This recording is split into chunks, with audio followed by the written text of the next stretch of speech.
In episode 140 of the Guitar Music Theory podcast, I have another installment of How Does This Song Work, featuring the wreck of the Edmund Fitzgerald by Gordon Lightfoot.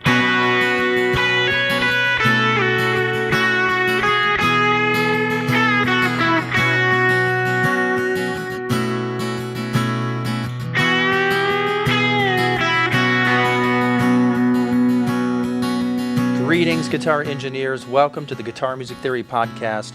I am your host, Desi Cerna, and today I have another installment of How Does This Song Work, featuring the wreck of the Edmund Fitzgerald by Gordon Lightfoot. So this song makes use of a capo, sus2 chords, alternate bass notes, Mixolydian mode, plus some half-step and whole-step bends. In addition to discussing it here in my audio-only podcast, I also made a video lesson that you can find on my social media profiles. Just search for Desi Cerna Guitar on Facebook, YouTube, Instagram, and TikTok. Or you might just search Edmund Fitzgerald plus my name Desi Cerna on any one of those platforms, and the video should come up. In the video, I provide some tablature and chord diagrams, and I show you the basic acoustic guitar chords and parts, and I walk you through the lead guitar parts as well. But here in the podcast, I'm going to do that, and I'm going to talk about the music theory and how the song is composed, and the key and the chords and the scales and all that good stuff. But before we dive in, what do you specifically need to be working on right now in order to become a better guitar player? Go to my website, guitarmusictheory.com, answer the question I ask you about your playing, and I'll send you free custom video instruction that is calibrated to your current level. Whether you're a beginner that still needs to learn the basics, or you need help with bar chords, finger picking, playing lead guitar, or you want to delve deeply into music theory, I have a free video course for you. I'll put you on a plan to fill gaps in your knowledge, so you can fill gaps in your playing, so you can move forward and reach your music goals. So go to guitarmusictheory.com now to enroll in your free video course. You can click on the link in the podcast show notes.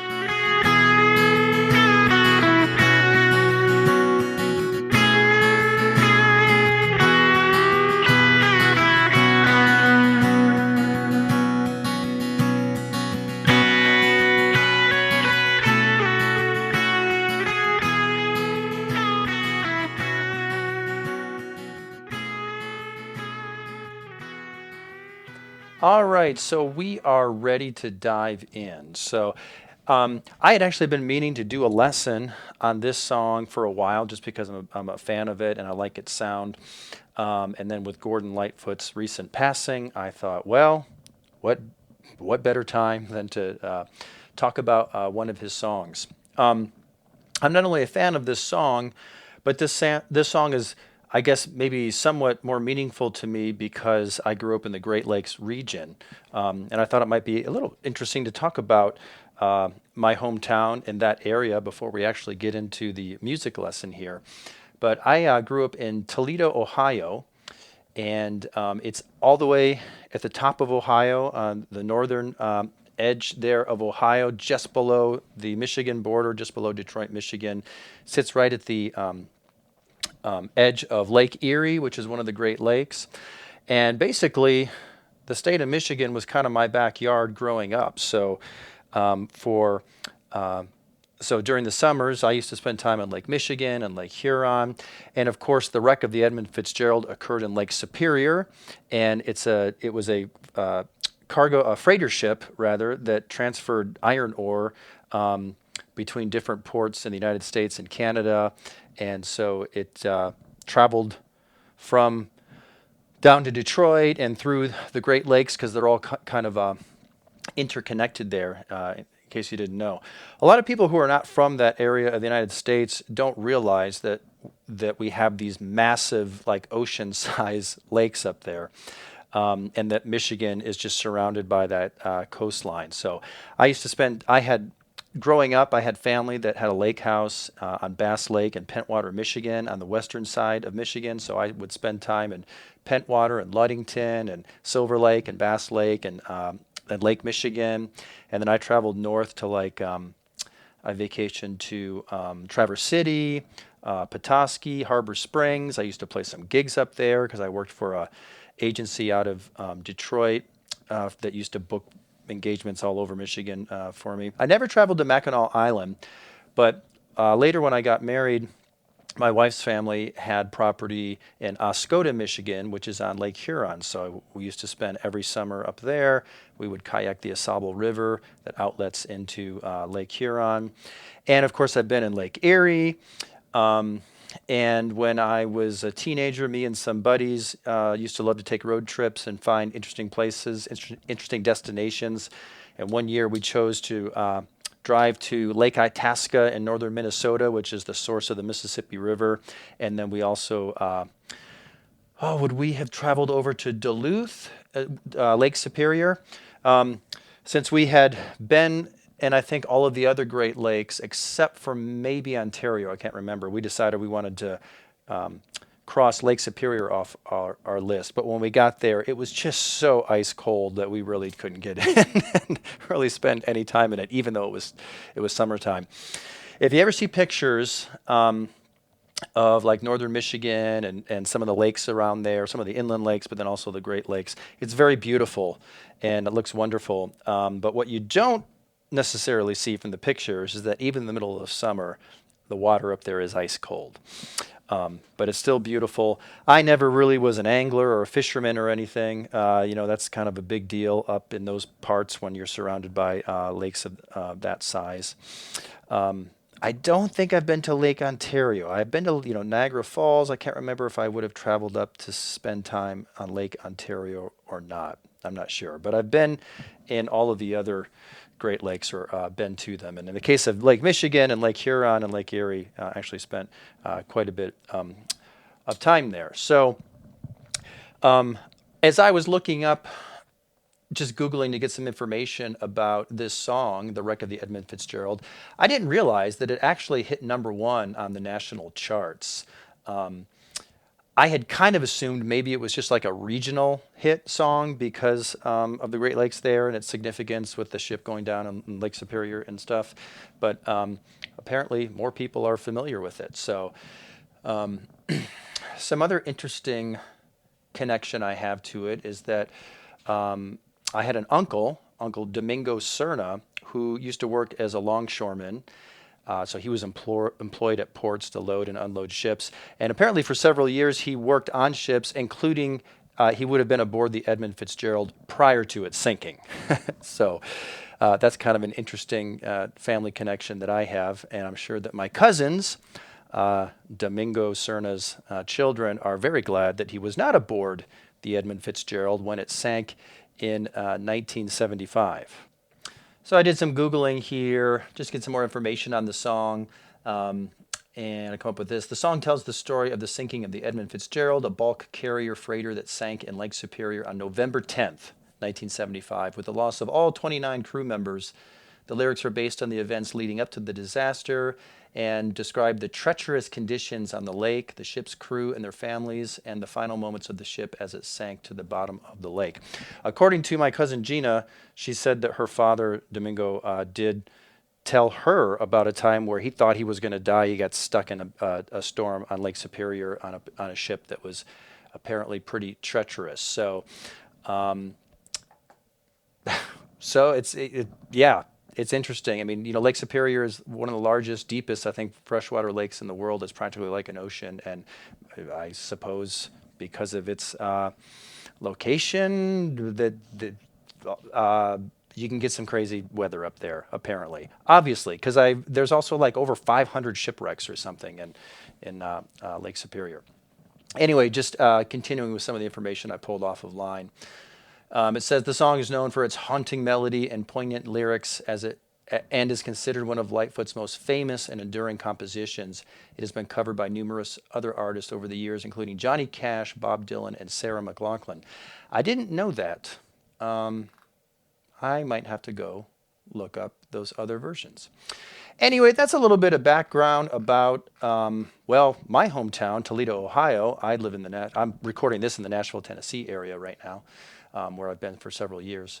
A little bit of background on the Great Lakes and that region and the Edmund Fitzgerald, but let's get into the music now.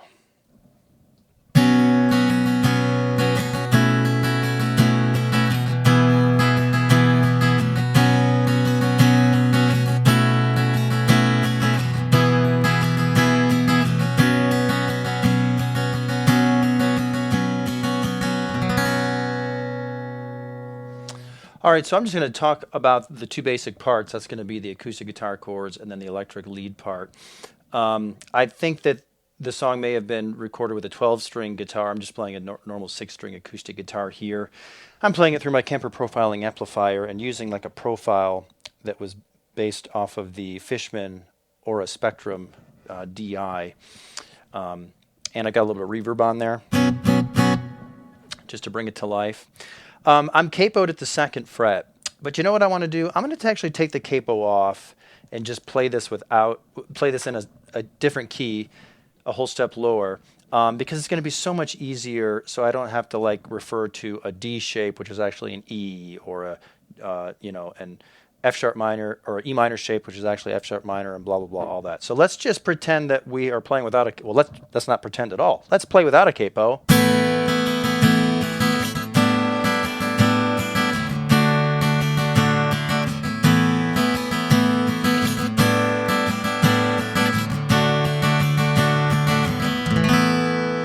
So that's our new key. All right, so let's talk about the chords here. Those are the chords in the intro, and then in the verses, can I sing this low? The legend lives on from the Chippewa on down of the big lake they call Gitchagoo. Let's actually start with this verse. So we've got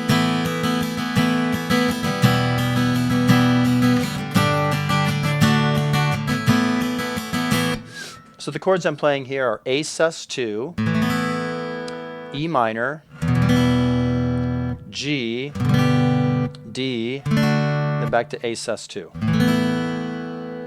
So the question first is, what key is this in? Well, you might say it's in the key of A, because that's our primary chord there, our tonic. It's where everything starts and where it comes back to.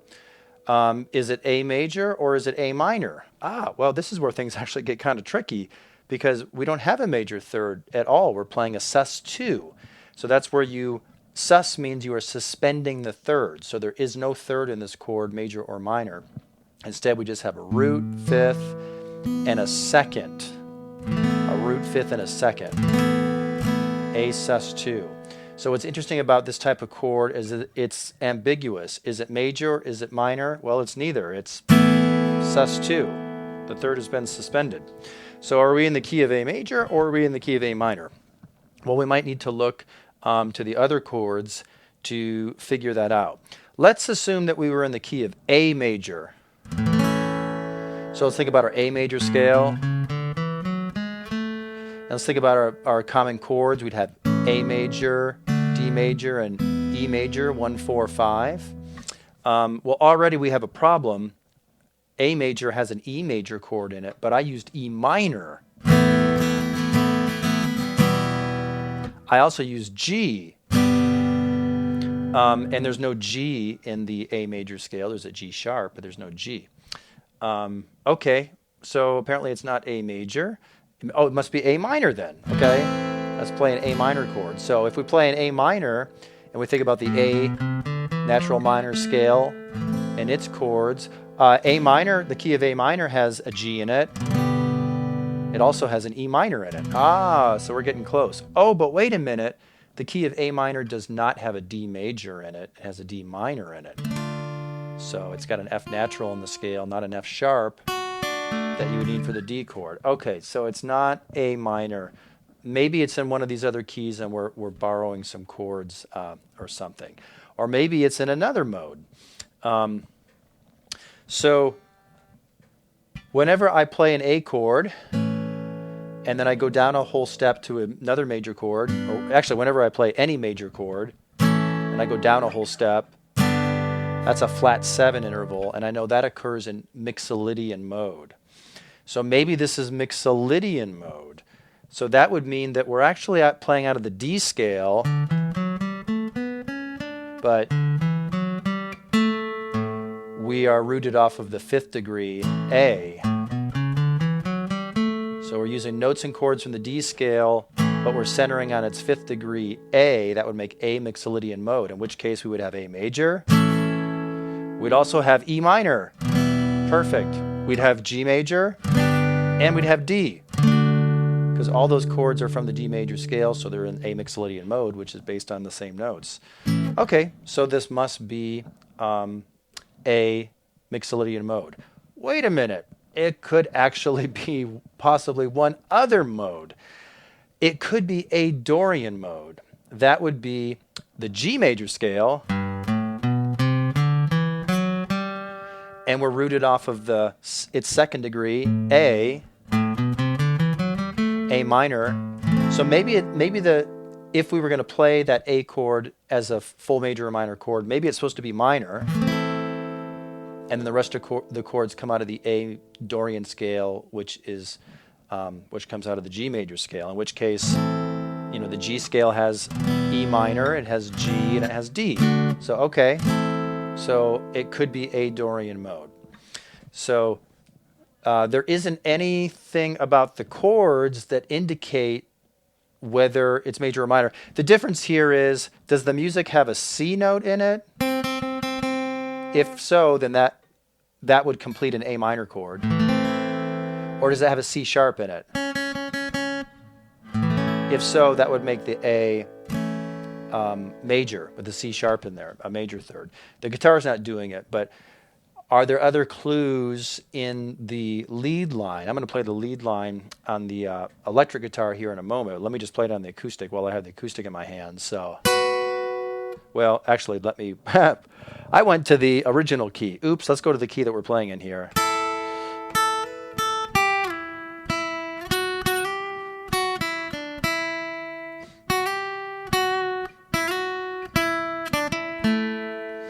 All right, well, guess what? That lead line never played a C or a C sharp. It just completely stayed away from any third, major or minor. So shoot, that doesn't really fill in the blanks for us to figure out what is this key, what is this scale. If you listen to the bass, there is a little bit of movement on the bass there, some root and fifth movement on some of the chords, but the bass never plays a C sharp, a C or a C sharp either. So just going off of the acoustic guitar, the lead guitar, and the bass, and the vocal melody too. The vocal melody is like... so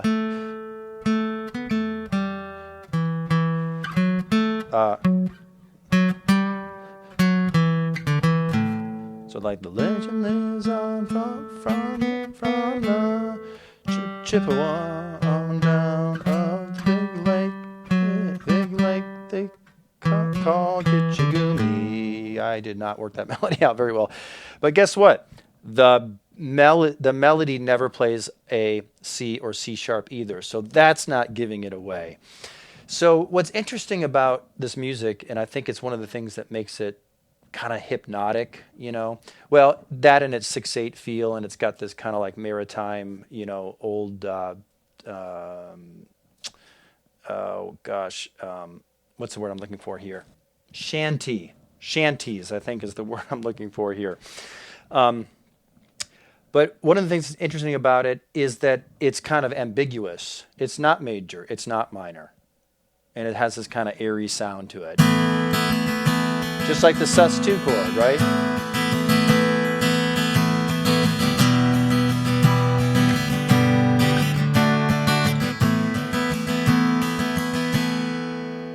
There's some hints that maybe it's minor because you got the minor 5 chord, E minor, you got the flat 7 G, but then you have the major 4 chord, D major, and so it's a little ambiguous. Now, there's also like a slide guitar, like a lap steel or a pedal steel or something in there. And it sounds like that guitar may be, let me grab a slide here. Desi, you should be more prepared for your own podcast here. I'm digging through my drawer here next to my desk. But it sounds like there's a guitar that's like... underneath in the background might actually be playing an A major chord shape with the C sharp in there. And if that's the case, then we have finally solved the mystery. It is, in fact, a Mixolydian mode, that A would be major.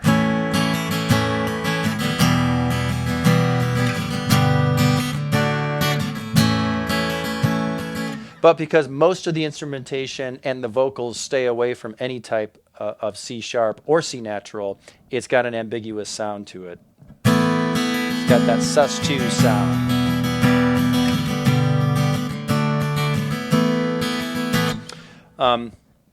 Let's move on. It's in 6/8 time, so you'd count this 1, 2, 3, 4, 5, 6. 1, 2, 3, 4, 5, 6.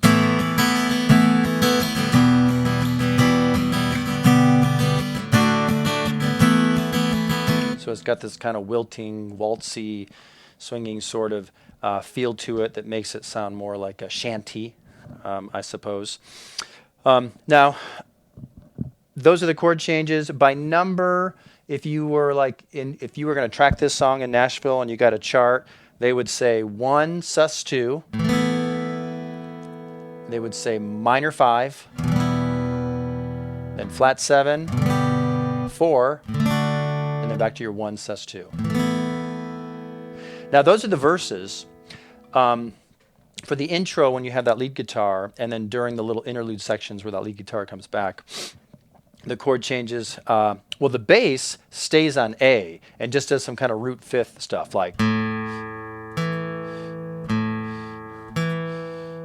not exactly like that, but it's just playing like some A's and E's, some roots and fifth.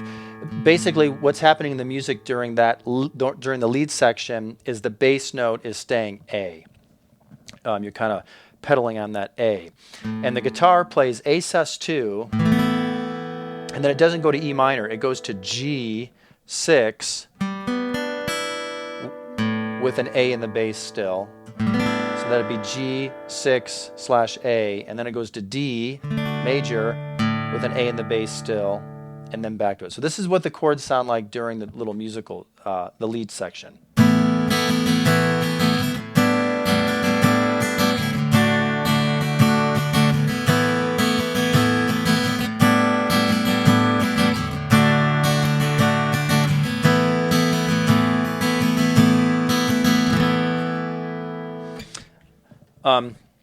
So by number, that would be 1, flat 7/1, 4/1, back to 1.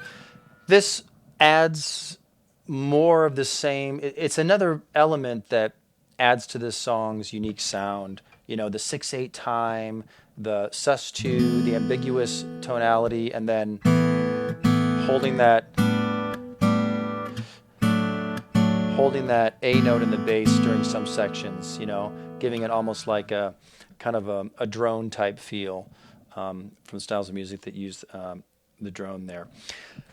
So I called this second chord here in this section G. There's a G major with an E on top, G6/A. But in some scores, it might actually just be written E minor 7/A. Because coincidentally, the same notes would make up an E minor 7 chord. So maybe it's not G there. Maybe it's actually 1, the 1 chord. Then you're going to the 5 chord E minor 7/A. And then the 4 chord /1. So it's, you're kind of splitting hairs here. It depends on how you look at it. The notes there make up either a G6 or an E minor 7.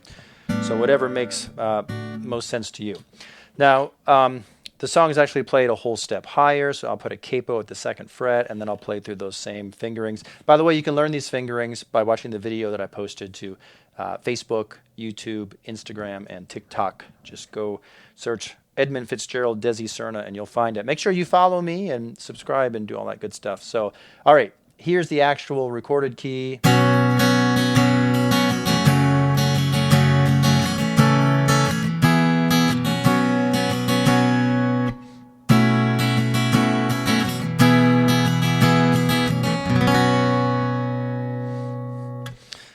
And if you're like a lot of guitar players, you're going to put the capo on, and you're not going to think about the actual notes. You're going to think about the familiar chord fingering. So you're still going to think of that first chord as an A, an E minor, G, D, A. Or if you're like me and some other musicians, you realize that that's not A anymore. That's actually a B, so that's a B sus2. And this is actually a F sharp minor. and this is actually an A, and this is actually an E. So it's B sus2, F sharp minor, A, E, B sus2. For that instrumental section, B sus2, and then I would think of this as like an A6/B or a F sharp minor 7/B, E/B, A. Guitar players oftentimes don't think about the actual notes when they are capoing. They just think about the common chord fingerings, but when you're trying to communicate with other musicians, a bass player or a piano player, and they're not using a capo, you better know how to communicate to them and tell them, play a B sus2, because that's what I'm actually playing here. Otherwise, there's going to be a lot of confusion. I actually paused this recording. I switched guitars here, and I'm going to play the lead for you and talk about the lead. So let's do that. And I actually recorded myself playing the acoustic guitar chords, and it's in the little looper that is built right into the foot controller that goes to the Kemper remote. So you're going to hear the acoustic, and then here's my lead sound. Let's go.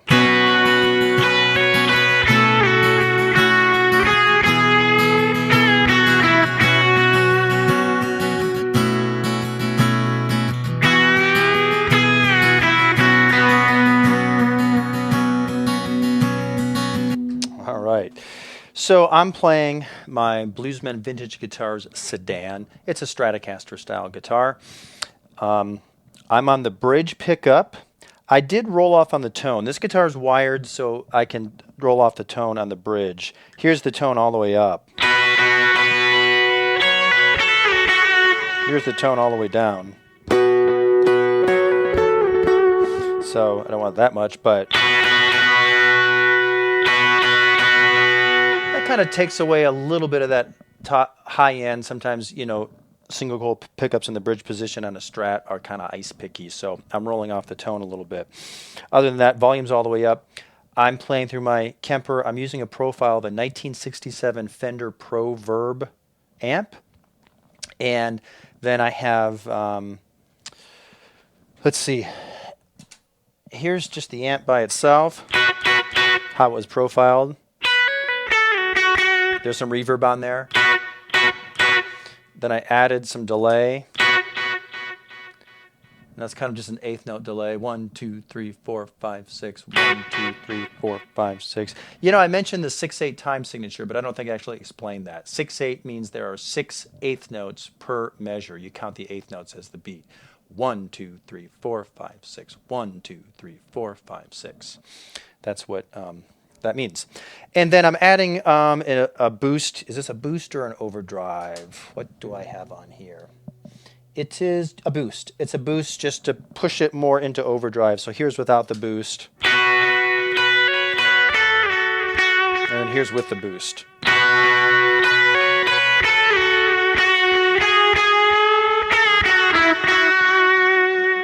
Let's try that with the tone all the way up on the guitar once.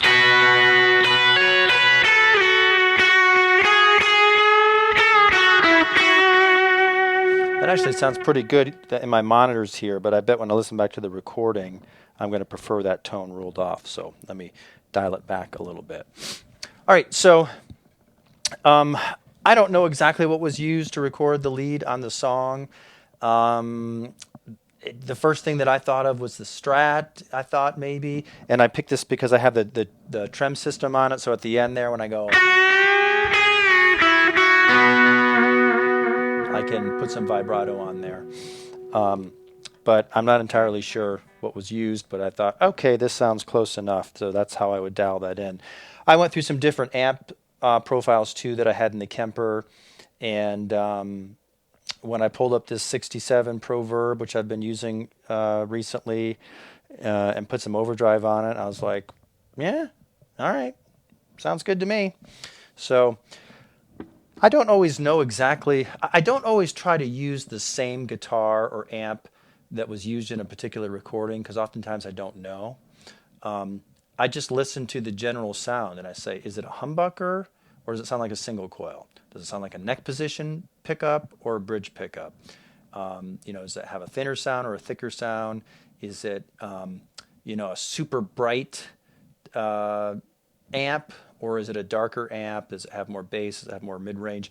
And I just kind of try to find something that approximates the general tone without necessarily copying the settings exactly, or fussing over like, oh, well, turns out it was recorded on a Fender Twin amp, so I have to use a Fender Twin profile. Not necessarily. I can find something that is very similar and just has a similar tone and sound, and that's what I do. I just kind of try to ballpark it, and usually just ballparking it is enough, because you're in the ballpark and you don't really need to get any closer than that. So remember, we are playing off of B sus2, and as I discussed earlier with the acoustic guitar, most of the instrumentation and the vocals never play a third. So we figured out that this must be like B Mixolydian mode, but you stay away from the third. So here's the full B Mixolydian mode. Now let me do that again minus the third.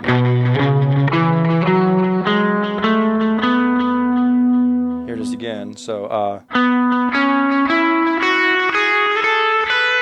and that's what's happening in the lead line here.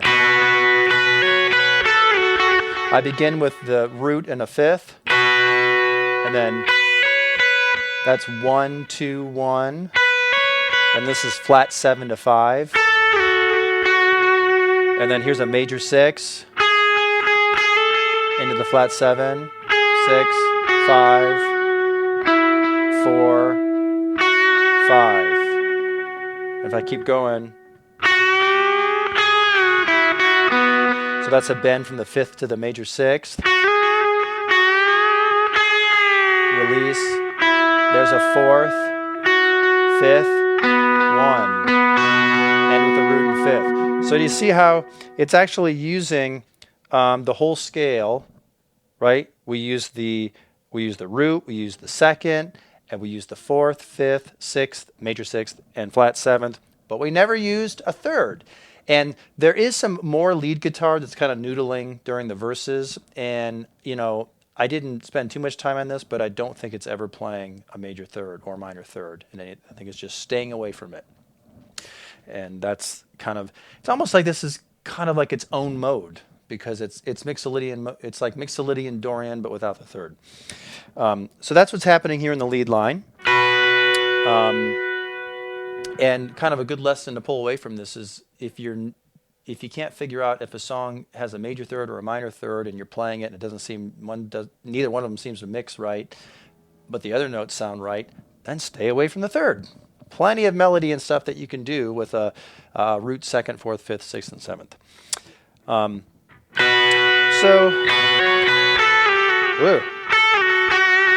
I've got some tab available in the video when I teach you the electric part.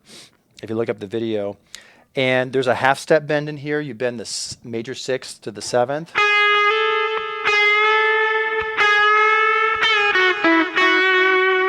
And then there's a whole step bend when you bend the 5th to the 6th.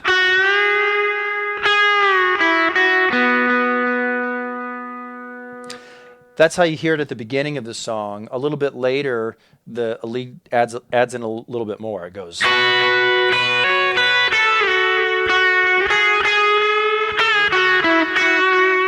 Right here, half step the bend again, and then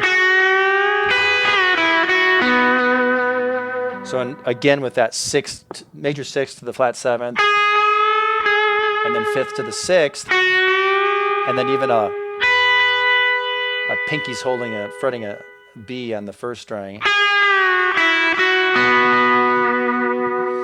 So this song would be a good opportunity for you to practice the half step and the whole step bend, which is tricky. If you're used to always doing whole step bends, which are most common, so if you're in B minor, and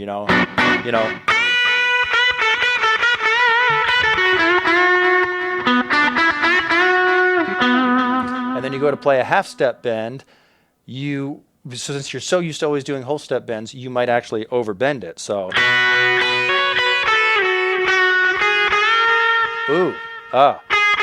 no, it's just. So subtle. You don't have to bend it that much. And you can practice by fretting the note that you're bending to, then using your ear to match it.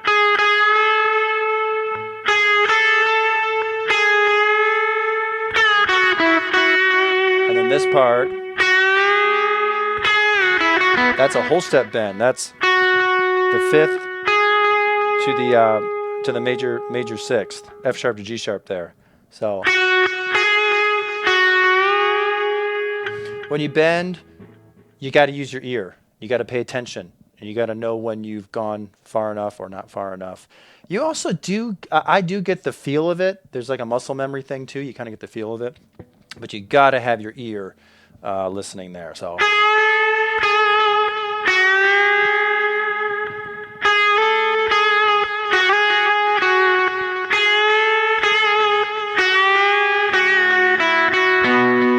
Can you tell how I fretted the notes first? Then I did my bends, and I'm trying to match those pitches that I just played.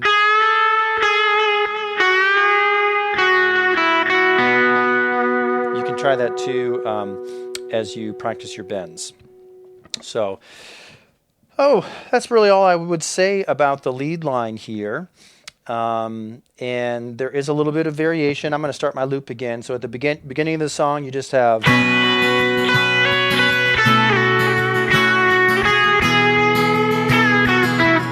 you just kind of have a space here, and you finish it. But then in later sections, you play...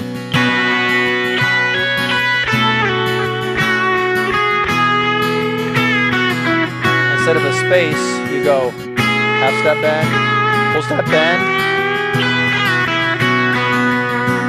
And then in some sections, you just do part of it. You go. And it actually goes straight into another verse. That little interlude is cut short there.